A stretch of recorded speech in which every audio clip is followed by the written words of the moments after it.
একটি নদীর ধারে শান্ত গ্রাম।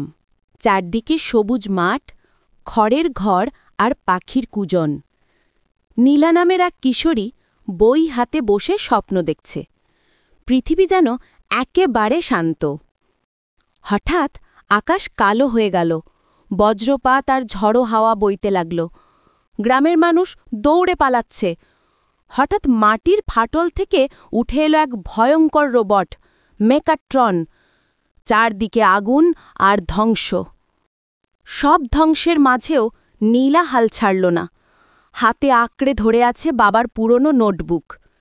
তার চোখে ভয় আছে, কিন্তু ভেতরে এক অদম্য সাহস জেগে উঠছে। সে ফিসফিস করে বলল, আমি গর্জিলাকে খুঁজে বের করব।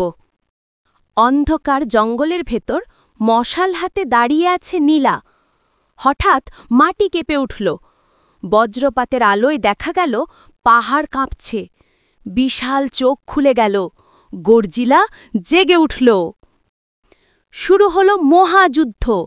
মেকাট্রন আগুন ছুড়ছে, লেজার গান চালাচ্ছে। গর্জিলা নদীর পানি তুলে আগুন নেভিয়ে দিচ্ছে। চারদিক কাঁপিয়ে ওঠে। গর্জিলা আগুনের শ্বাস ছেড়ে দিল। বজ্রপাত, বিস্ফোরণ আর গর্জনের মাঝে লড়াই চলতেই থাকল।